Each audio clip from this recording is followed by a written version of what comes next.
19세기 프랑스 작가 알퐁스 도데가 쓴 작품 가운데 마지막 수업, 그런 제목의 단편 소설이 있습니다.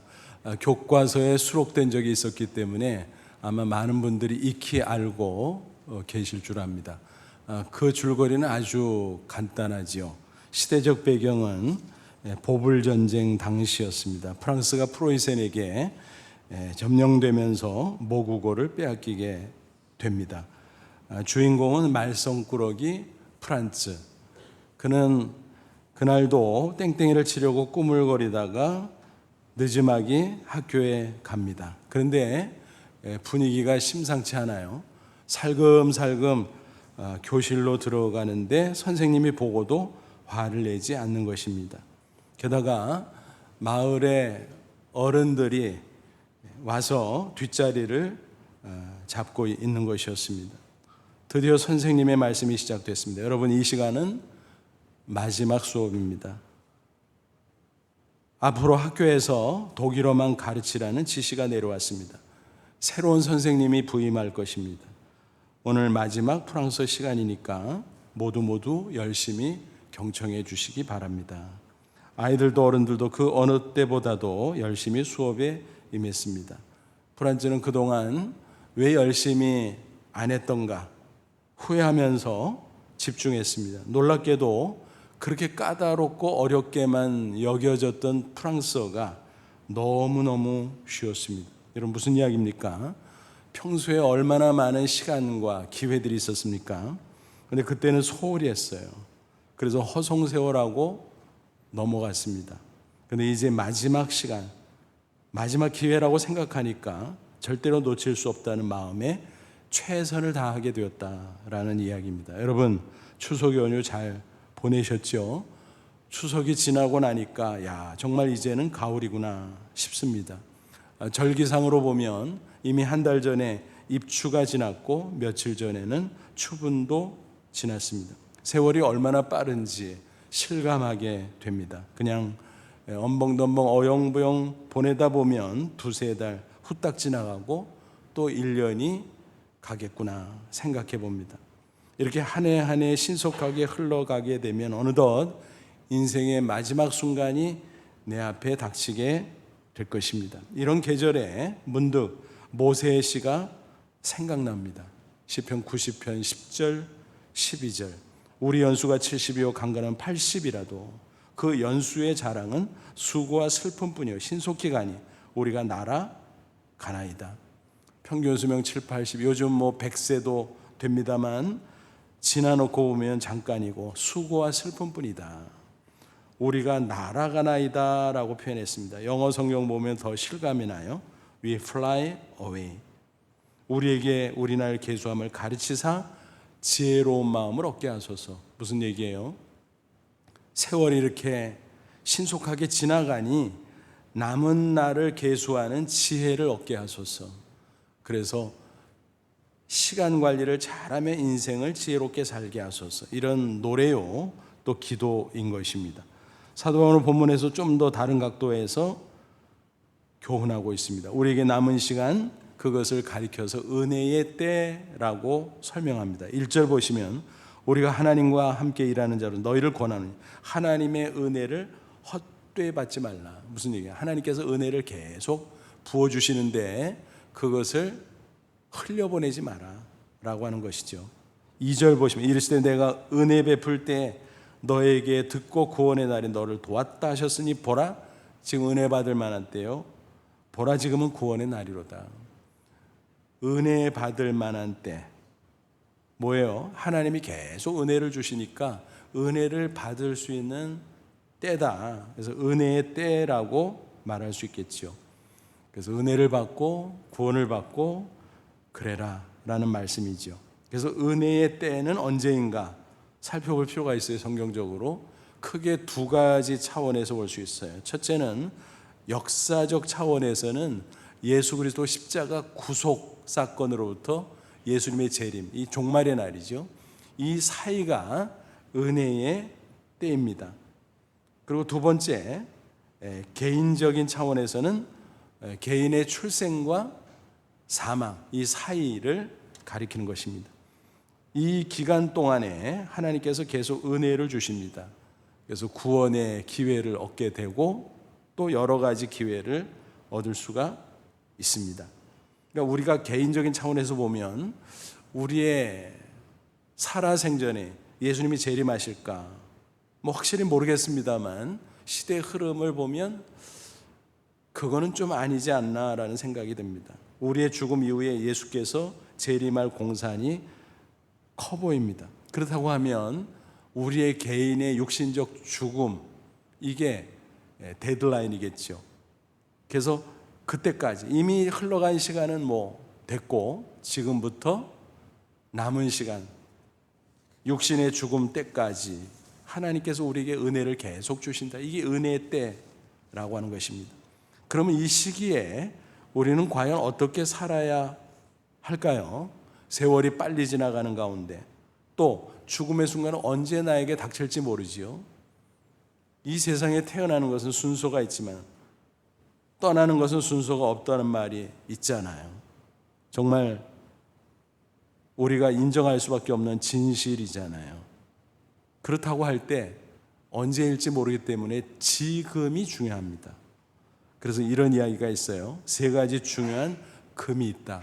뭐 얼핏 보면 아재 개그 같은 얘기지만 근데 그 안에 교훈이 있어요. 황금, 소금, 지금. 그 중에 제일은 지금이라. 여러분 황금 얼마나 사람들이 귀하게 여깁니까? 근데 소금도 못지 않아요. 아이 소금 거 별것도 아닌데 라고 생각할지 모르지만 사실은 소금이 없으면 어때요? 우리의 목숨을 부지할 수가 없어요. 정말 귀한 거죠. 근데 그것들보다 지금이 더 중요해요. 왜요? 지금이라고 하는 시간을 하나님께서 주셨는데 그것은 우리의 생명이기 때문에 그렇습니다. 사도 바울은 그런 사실을 익히 알고 있었기 때문에 오늘 말씀을 우리에게 교훈하고 있는 것입니다. 특별히 2절 하반절을 다시 보시면요. 뭐라고 했나요? 보라, 지금 은혜 받을 만한 때, 보라 지금은 구원의 날이로다. 지금 반복 강조합니다. 지금의 시간이 중요하다라는 것입니다. 또 강조하느라고 그 앞에 보라 감탄사를 계속 붙이고 있습니다. 꼭 신앙을 떠나서 우리 인생 가운데 지금 즉 현재가 정말 중요합니다. 시간의 흐름을 한번 보세요. 과거는 어떻습니까? 이미 나에게서 흘러가 버린 시간이에요. 그것을 돌이킬 수도 없고 내가 컨트롤할 수도 없어요. 또 미래는 어떻습니까? 나에게 다가올 시간이지만 보장이 없어. 내가 예측할 수도 없고 컨트롤할 수도 없고 그렇죠. 그러므로 그나마 내가 관리하고 사용할 수 있는 시간은 지금이라고 하는 시간이다라는 것입니다. 흥미롭게도 지금 현재라는 의미의 영어 단어가 뭐죠? present. 근데 이 present라고 하는 단어에는 선물이라는 뜻도 있죠. 그래서 present. 정말 그런 것 같다. 지금 현재라고 하는 시간은 하나님이 나에게 주신 선물이구나. 그래서 그것을 내가 관리해야 되고 선용해야 되고 그럴 때 우리의 인생은 풍성해질 수 있구나 하는 것을 알 수 있습니다. 그렇습니다. 그래서 지금 현재를 잘 관리해야 되는데 그것을 다른 말로 사도 바울은 세월을 아끼라 그렇게 말씀하고 있습니다. 에베소 5장 16절이죠. 세월을 아끼라 때가 악하니라. 때가 악하다는 것은 이 세상이 죄악으로 가득하다라는 뜻도 있지만 세월이 너무너무 신속하게 흘러간다는 뜻도 포함되어 있습니다. 그러므로 세월을 아끼라, 시간을 아끼라고 말씀하고 있습니다. 여기서 아끼다라는 동사는 헬라어 언어로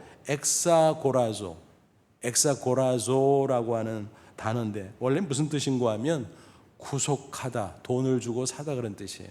근데 여기서 구속이라는 것은 속박 이게 아니죠. 구원을 나타내는 의미로서의 구속입니다. 그래서 구속하다, 돈을 주고 사다.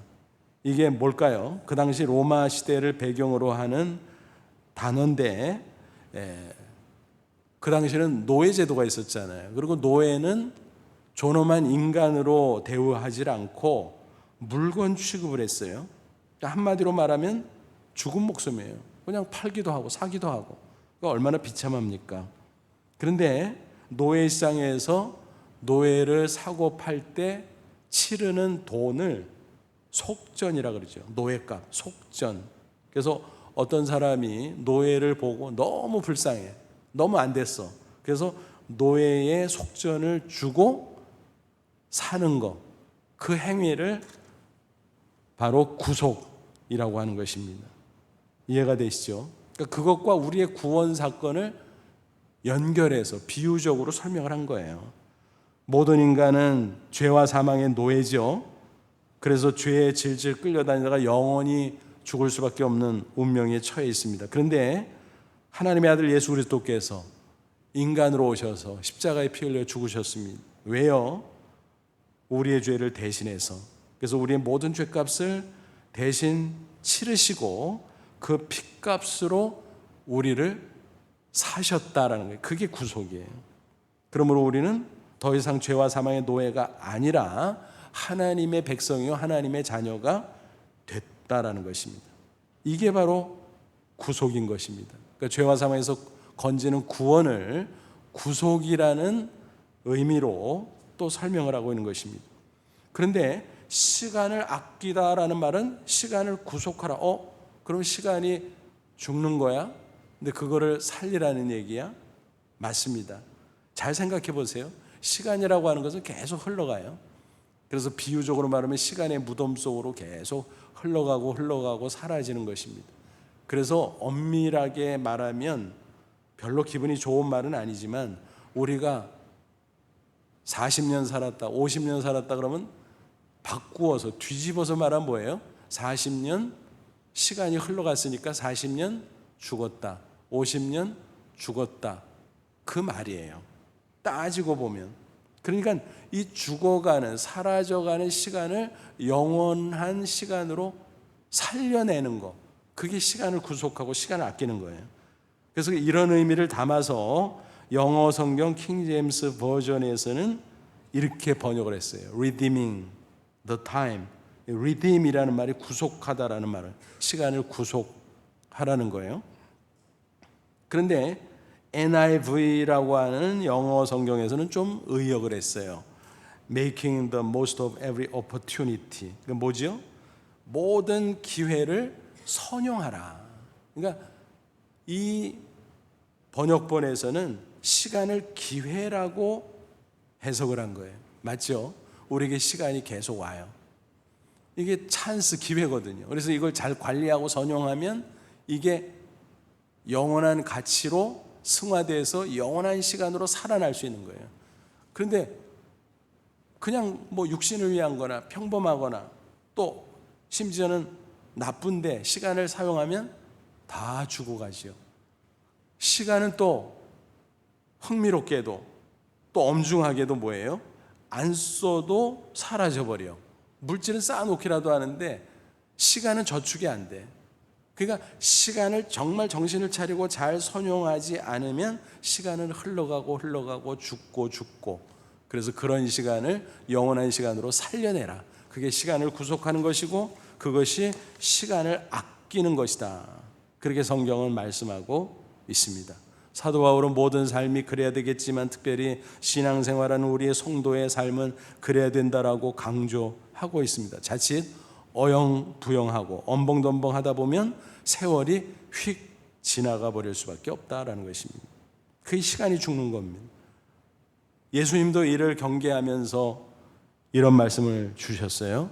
누가복음 21장 34절이죠. 너희는 스스로 조심하라. 그렇지 않으면 방탕함과 술 취함과 생활의 염려로 마음이 둔해지고 뜻밖의 그날은 마지막 날이죠. 역사적으로는 예수 그리스도 재림 종말이고 개인적으로는 육신의 죽음이죠. 그날이 덕과 같이 너희에게 임하리라. 조심하라, 정신 차려라. 그러지 않으면 자기도 모르게 세상에 파묻혀서 방탕함, 술 취함, 생활의 염려 뭐 이런데 빠져서 시간이 막 어떻게 지나가는지도 모르는 게 휙 가버린다. 그래서 시간을 죽인다는 말을 가끔 하지 않아요? 그게 진짜 맞는 말이에요. 쓸데없이 별 볼 일 없이 그냥 시간을 오용하거나 시간을 그냥 방치하면 시간이 죽어간다라는 것입니다. 그러므로 정신 차려서 시간을 영원한 시간으로 살려라. 그게 시간을 아끼는 거고 시간을 구속하는 거다라고 하는 것입니다. 그럼 구체적으로 그렇게 하기 위해서 우리가 시간 기회가 사라지기 전에 우리는 과연 무엇을 해야 될까요? 지금이라고 하는 시간, 내가 활용할 수 있는 이 시간, 과연 내가 무엇을 할 때인가요? 성경을 쭉 보면 오늘 본문에 나오는 구원의 때입니다. 그리고 더 나아가서 사랑할 때이고 사명을 감당할 때입니다. 이 세 가지를 차례차례 살펴보면서 정말 그렇다, 지금은 그럴 때구나 하는 것을 우리가 확인할 수가 있습니다. 첫째, 지금은 구원받아야 할 때입니다. 모든 인간은 죽음을 향해 나가고 있죠. 아기가 출생합니다. 그러면 다 축하하잖아요. 박수를 치고 기뻐하고 축하하고. 근데 불편한 진실이 있어요. 사실 말하기 싫은데 말할 수밖에 없는 불편한 진실. 아이가 딱 태어나서 하루 또 하루, 한 달 또 한 달 사는 것 자체가 아까 말씀드린 것처럼 시간이 죽어가고 있는 거예요. 하루하루. 로마서 6장 23절 죄의 삭선 사망. 만약 그대로 방치한다면 시간이 죽고 인생이 죽어가고 있는 거예요. 육신의 죽음, 그리고 너무 영원한 사망에 이르게 된다라고 하는 것입니다. 여러분, 육신의 죽음은 알겠는데 영원한 사망은 뭐지? 히브리서 9장 27절은 증거합니다. 한 번 죽는 거, 육신의 죽음이에요. 그것은 사람에게 정하신 것이요, 정해진 것이, 그 후에는 심판이 있으리니 그랬어요. 심판, 그리고 그 후에 영원한 사망이 기다리고 있다라는 것입니다. 그래서 사망이 첫째 사망, 둘째 사망, 이렇게 성경은 말하고, 첫째 사망은 육신의 죽음이죠. 둘째 사망은 그 이후에 영원한 사망. 사망 그러면 끝나는 거로 아는데 아니에요. 영원히 쭉 사는 거야. 근데 문제는 어떤 상태로 영원히 사느냐. 영생은 이 땅에서 주님과 함께 기쁨으로 살고, 또 육신의 죽음 넘어 천국에서 영원히 사는 건데, 영원한 사망은 뭐예요? 내세 영원한 지옥에 들어가 고통 가운데 영원히 사는 것, 요게 영원한 사망이고, 그걸 가리켜 둘째 사망이라고 말합니다. 너무너무 비참한 거죠. 그런데 이런 걸 모르기 때문에 사람들은 뭐라 그래요? 육신의 죽음을 보면서, 아, 죽음? 뭐 죽으면 끝이지. 죽어봤어? 그렇게 잘 알아? 아닙니다. 또 내세를 막연하게 인정하는 사람들은 어때요? 존대 갔을 거야. 나도 뭐 이 정도 살면 존대 가겠지. 누구 마음대로 그렇답니까? 여러분, 인생이 내 마음대로 돼요? 내가 내 인생의 주인이라고요? 택도 없는 말이죠. 내가 주인이면 내가 출생하는 것도 정해서 나와야지. 시간이나 출생의 환경이나. 아니잖아요. 하나님이 정해주는 거잖아요. 죽는 거, 언제 어떤 모양으로 죽는가, 내가 인생의 주인이면 내가 정해주는 거 아니잖아요. 하나님이 정해주는, 하나님이 주인이에요. 사실 살아가는 이 생의 과정도 보면 그냥 내가 어떻게 살아가는 것 같지만, 사실은 내 생각, 내 마음대로 사라지나요? 알고 보면 하나님 안에서 살아가는 것입니다. 하나님이 주권자라는 것입니다. 기분 나쁜 말이지만 말할 수밖에 없는 것입니다. 그래서 그냥 방치하면 죄 가운데 육신의 죽음, 첫째 사망, 그리고 그 너머 둘째 사망, 영원한 사망이라는 것입니다. 둘째 사망에 관한 설명이 계시록 20장 11절 이하에 나와요. 거기 보면 하나님의 보좌를 뭐라니, 크고 흰 보좌라고 해요. 큼직하고 흰 보좌래. 그래서 백보좌라고 불러요. 그 백보좌 앞에서 심판, 최후의 심판이 진행이 되는데, 한 사람 한 사람, 원 바이 원, 차례차례 한 사람 한 사람 각각 심판을 받는다, 그렇게 되어 있습니다.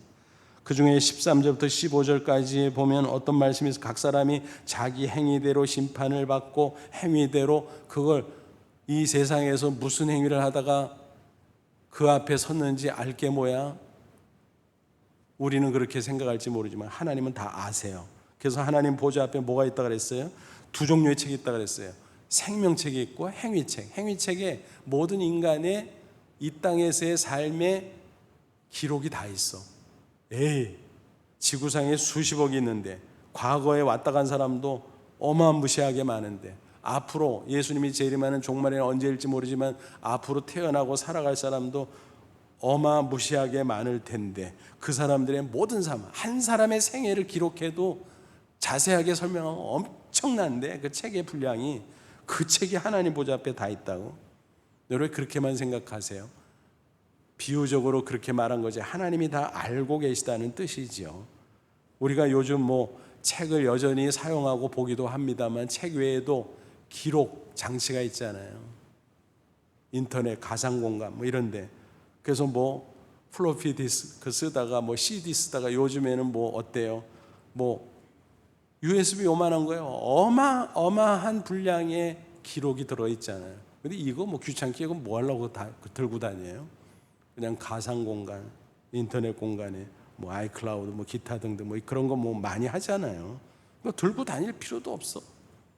인간의 재주로 그렇게 어마어마한 용량의 기억을 하고 있다면 하나님의 전능하신 능력으로 뭘 기억은 못하겠어요. 모든 사람의 모든 생애, 모든 행위의 기록을 다 가지고 있다는 것입니다. 그러니까 그 앞에 딱 쓰면 유구무원이야. 하나님 다 알고 있는데 뭐라고 얘기하겠어요.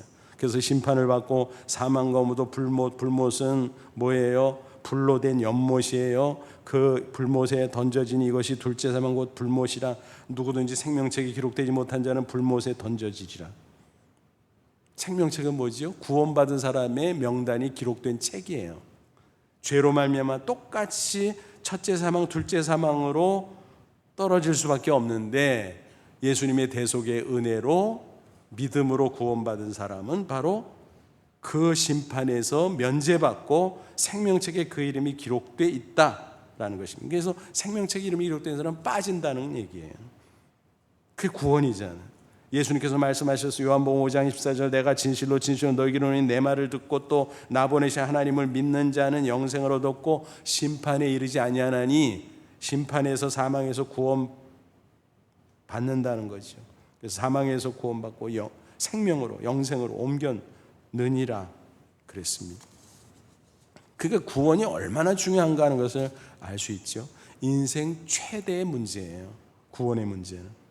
그래서 예수님께서 말씀하셨어요. 마태복음 16장 26절, 사람이 만일 온 천하를 얻고도 제 목숨을 잃으면 무엇이 유익하리요? 사람이 무엇을 주고 제 목숨과 바꾸겠냐. 여기서 목숨은 생명, 결국은 영원한 생명을 가리키는데, 온 천하를 얻은들 생명을 잃으면, 구원받지 못하면 무슨 소용이 있냐라는 거예요.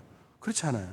육신적으로 따져도요, 육신적인 목숨을 잃어버리기만 해도 가지고 있는 소유, 세상의 많은 것들, 그건 무슨 소용이 있습니까? 다 두고 가는데. 그렇잖아요. 게다가 영원한 생명 얻지 못하면 두말할 필요 없죠. 세상에서 성공한들, 출세한들, 그게 무슨 소용이 있나라는 거예요.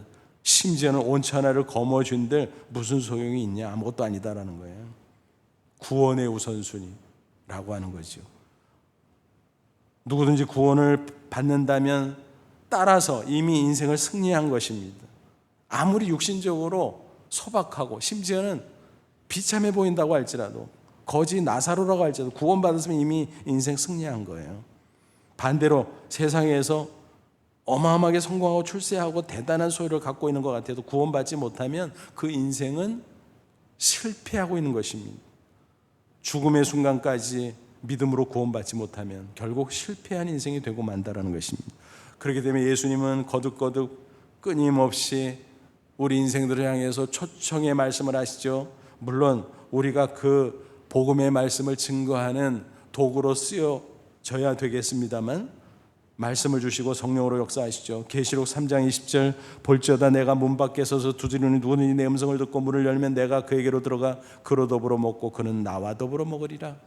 문은 마음 문을 가리키는 비유 표현이죠. 그래서 예수님께서 말씀으로 성령으로 문을 두드린다. 마음 문을. 야, 나를 믿고 영접하라.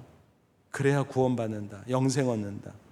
그래서 믿음으로 문 열듯이 예수님을 받아들이면 예수님과 함께 동고동락하는 것처럼 영생을 얻게 될 것이다라는 것입니다. 그러므로 아무리 늦어도 육신의 죽음 직전까지, 직설적으로 얘기하면 숨 넘어가기 전까지 구원을 받아야 되는 것입니다. 그것은 우리 인생의 절체절명의 문제다라는 것입니다. 예수님께서 십자가에 못 박히실 때 좌우에 강도 두 사람이 있었잖아요. 처음에는 둘이 예수님 오해해서 욕설을 하고 저주를 하고 막 난리를 쳤어요. 그런데 그 중에 한 사람이 아니잖아. 예수님 모습 보고 예수님의 가상치런 말씀 주시는 것을 하나하나 듣다 보니까 아니잖아. 저 사람들이 말하는 거는 틀렸잖아. 예수님은 하나님의 아들 메시아 구주가 맞네. 그러면 나도 예수님 때문에 천국 갈 수 있나? 나 데려가라고 말해야지.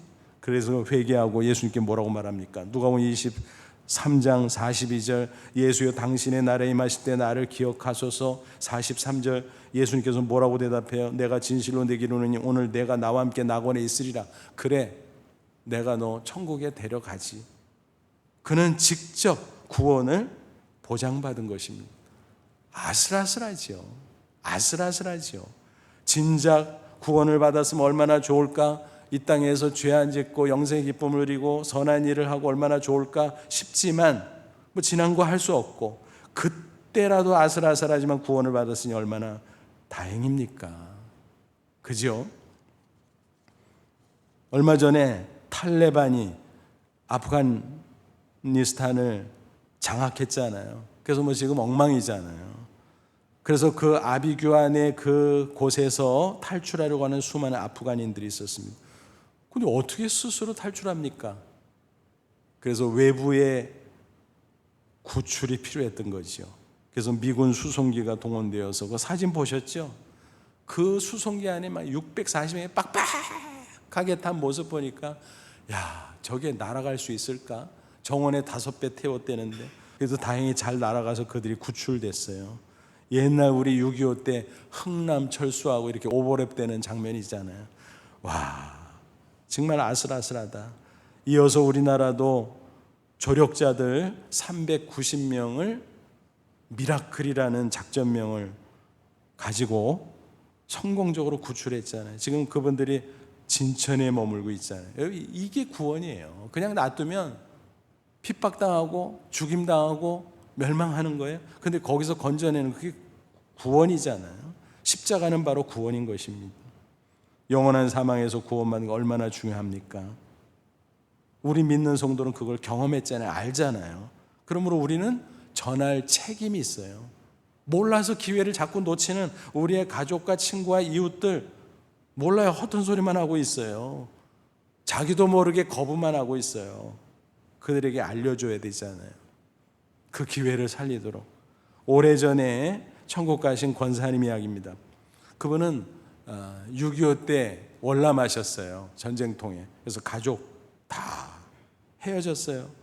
근데 그나마 다행히 남동생하고 둘이 내려왔어요. 자녀도 헤어지고 가족도 헤어지고 얼마나. 그러니까 그 권사님이 가끔 소가리를 하시는 것을 보면서 너무너무 마음이 짠했어요. 근데 그나마 그 권사님은 신앙생활을 열심히 하셨어요.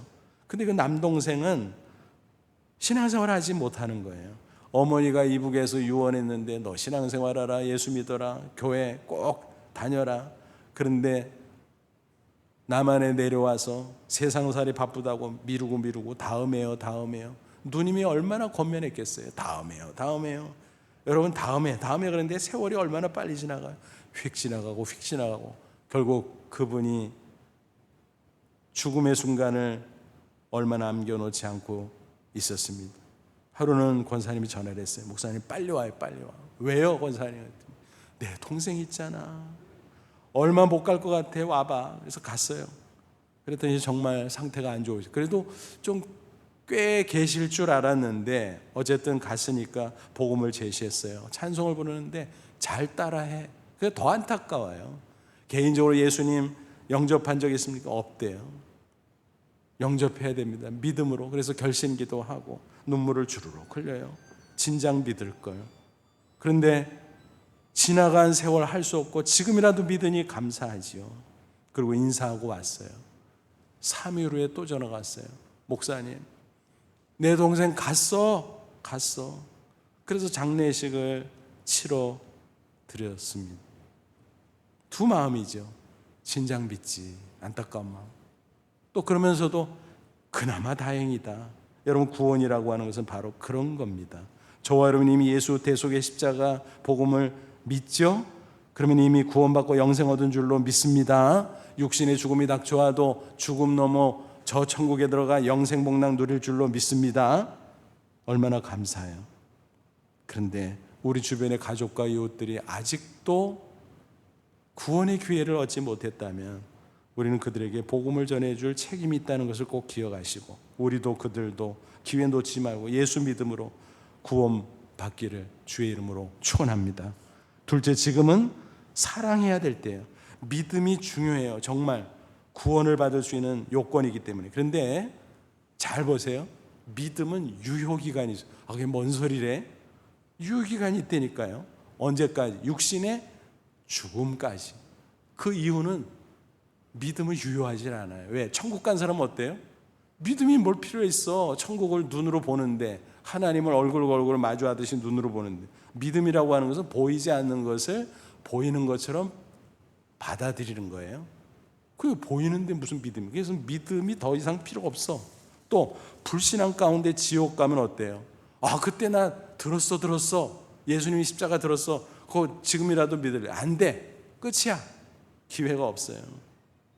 그러므로 믿음의 유효기간은 육신의 죽음 직전까지예요. 그런데 사랑은 유효기간이 없어요. 이 세상에서도 유효하고 죽음 넘어 천국에서도 영원히 유효하고. 그래서 바울은 증거합니다. 고린도서 13장 13절, 그런즉 믿음, 소망, 사랑 이 세 가지는 항상 있을 것인데 그 중에 제일은 사랑이라. 믿음도 유효기간이 있는데 소망도 유효기간이 있어요. 소망은 뭐예요? 보이지 않는 저 먼 미래를 바라보는 거잖아요, 마음으로. 근데 천국 딱 들어갔어. 다 보고 있는데 뭐 소망할 게 뭐 있어요? 그래서 믿음도 소망도 육신의 죽음 이후에는 필요가 없어. 그러나 사랑은 그 이후에도 영원히 남아 영원히 아름다운 추억으로 영원한 삶을 풍성케 할 것입니다. 여러분, 우리가 인생 마치고 떠날 때 가장 후회되는 게 뭘까 한번 생각해 보세요. 야, 내가 돈 좀 더 벌걸. 그게 뭐냐, 그게 더 벌을걸. 또 야, 내가 출세할걸. 그게 뭐냐, 더 좀 올라갔어야 되는데. 야, 세상에서 그 재미난 것들 더 즐기다 올걸. 여러분, 천국이 엄청나게 좋은데 뭐 그런 거 후회하겠어요? 아니에요. 야, 내가 사랑할 걸, 더 사랑할 걸. 이 세상에서 사실은 그런 후회가 있잖아요. 가까운 가족, 친구, 이웃 늘 옆에 있는 줄 알았어. 근데 어느 날 없어. 또 내가 어느 날 훌쩍 떠나. 그러니까 사랑할 기회가 항상 있는 게 아니다 라고 하는 것입니다. 그러므로 지금 기회 있을 때 사랑을 고백하고 사랑을 표현해야 된다. 성경은 누누이 강조하고 있습니다. 이런 말이 있어요. 표현하지 않은 것은 사랑이 아니다. 잘못 표현한 것은 사랑이 아니다. 우리가 사랑하는 것 같아요, 마음속. 그런데 누가 알아? 표현하지 않는데. 그래도 다 알지. 알긴 뭘 알아요. 같이 살아도 몰라요, 표현하지 않으면. 또 어떤 때는 엉뚱하게 거꾸로 표현해. 마음속으로는 사랑하는데 괜히 화 버럭버럭 내고 말 툭툭 던지고 이상한 행동, 역보로 하고 막 그러지 않아요. 그건 사랑이 아니라는 거예요. 그래서 고백하고 사랑을 지혜롭게 잘 표현해야 되는 것입니다. 여러분, 혹시 영화 노트북 보셨습니까? 2004년에 개봉했었는데 그 후에도 상영이 됐어요. 어느 부부의 이야기입니다. 젊은 시절 남녀가 뜨겁게 사랑했어요. 결혼했어요. 행복하게 살았어요. 또 인생 뭐 이런저런 일을 겪었어요. 세월이 흘렀겠죠. 어느덧 노년에 접어들었어요. 안타깝게 부인이 알츠하이머, 치매로 기억을 잃어버리고 말았습니다. 가족도 못 알아봐요. 심지어 평생 같이 한 남편도 못 알아봐요. 어쩔 수 없이 요양병원에 입원을 시켰는데 남편은 기가 막혔어요. 혼자 둘 수 없었어요. 그래서 자기도 같이 입원했어. 그래서 돌보는데 얼마나 힘에 부치겠습니까? 자녀들이 말해, 아버지 이제는 집으로 가 계세요. 우리가 책임지고 잘 어머니 돌봐드릴 테니까. 그때 아버지가 소리를 치면서 거절합니다. 무슨 얘기를 했을까요? She is my home. 무슨 얘기? 그 사람이 내 집이야. 건물이 집이냐? 그 사람이 내 집이야. 나 여기 있을 거야. 건강 잃어도 좋고 죽어도 좋아. 나 여기 있을 거야. 내 아내하고. 그 자녀들이 결국 포기하고 돌아갈 수밖에 없었습니다. 그래서 같이 있었어요. 근데 기억을 하지 못하잖아요. 얼마나 답답하고 힘들어요. 그러나 인내하면서 남편이 아내에게 옛날 이야기를 하는데 노트북, 공책에 옛날 기록한 걸 하나하나 펴서 읽어주고 그러다가 극적으로 그 부인이 기억을 되살리게 됩니다. 당신이었어? 그래, 나 맞아. 당신 남편이야. 그래서 서로 사랑을 나누다가 마지막 장면, 침대에 나란히 누워서 손을 잡고 운명하는 피날레, 해피엔딩이죠. 정말 아름다운 영화였습니다. 여러분, 가족, 친구 옆에 있을 때, 그래서 있을 때 잘해라는 말 있잖아요. 그게 그냥 지나가는 말이 아니라 진짜잖아요. 진짜. 더 나가서 범위를 넓혀서 가족, 친구 관계를 넘어서 이웃을 사랑하는 것, 그것은 그리스도인으로 하나님의 사랑을 받은 자의 책임이요 또 특권입니다. 몇 달 전에 소개해드렸던 시각장애인 안요한 목사님 이야기, 다른 일화를 하나 또 소개해드릴게요. 그는 37세에 실명되어서 가족들 다 떠나고 절망 가운데 죽으려고 했지만 살아계신 하나님이 나타나서 극적으로 회개하고 믿음을 가지게 됩니다. 목사들로 태어났지만 구원의 믿음이 없었는데 이제 구원의 감격. 근데 갈 데가 없어요. 거리를 방황하다 서울역 뒤편 거린들, 장애인들, 구두닦이 아이들 있는 데서 같이 기거하면서 구걸을 하며 사는데 나중에 이제 목사가 되잖아요. 신학교를 가려고.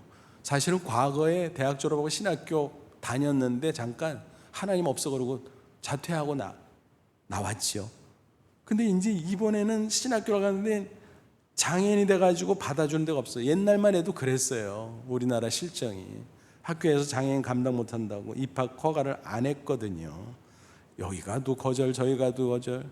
그런데 어느 학교에 갔는데 교수님이 맞이해 줬습니다. 지저분한 손에 보리차 따뜻한 한 잔을 쥐어주고 그 지저분한 손을 꼭 잡고 한참 가만히 있는 거예요.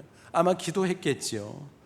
근데 눈이 보이지 않아서 어떤 상황인지 모르는데 옆에 자기를 도와주러 따라왔던 구두닦이 아이 둘이 훌쩍 우는 거예요. 아, 그렇구나. 감이 잡혔죠. 하나님의 진한 사랑이 전해졌으면 그때 하나님 앞에 서원을 했대요. 하나님, 이분이 누군지 모르지만 이분을 통해서 주신 하나님의 사랑을 내가 알았습니다. 나도 그 사랑으로 평생 전하며 살겠습니다.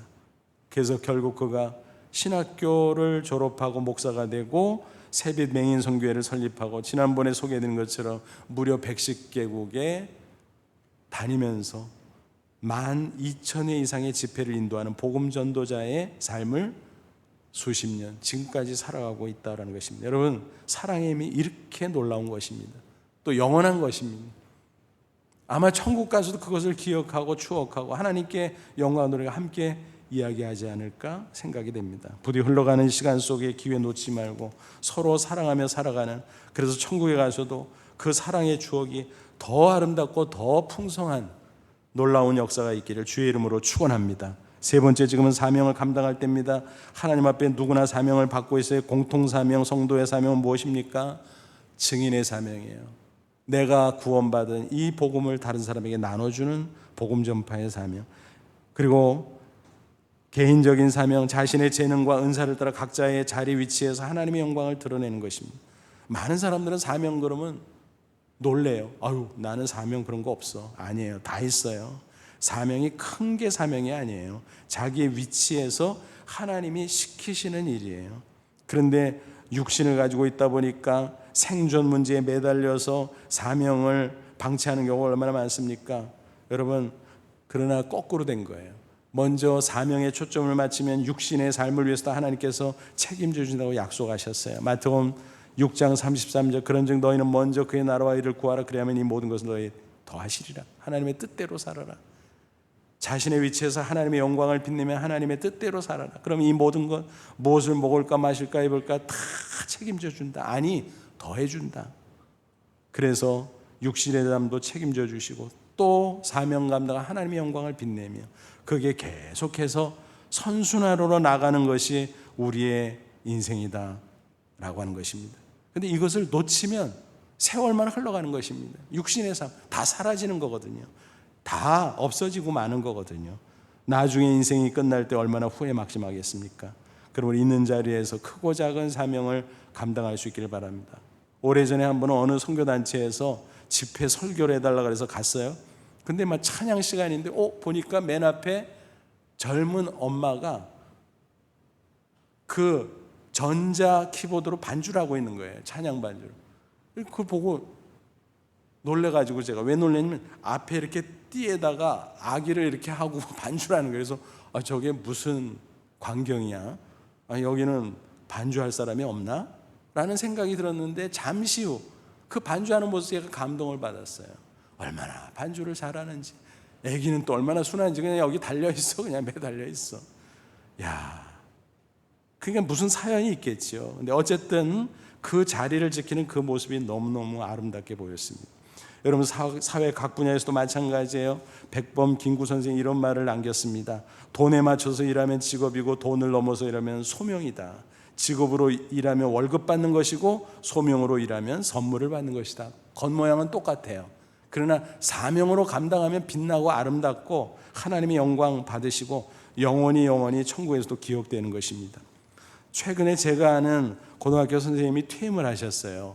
고양 외국고등학교 인성부장으로 계시다가 퇴임하셨는데 그분을 어떻게 알게 됐냐면은 그 학교는 미션 스쿨이 아닌데 미션 스쿨보다 더 신앙교육을 잘 시켜요. 채플도 많고 특강도 많고 선생님들 예배도 많고. 근데 저를 3번 종류별로 초청을 해줘가지고 어떻게 친해지게 됐어요, 그 분하고.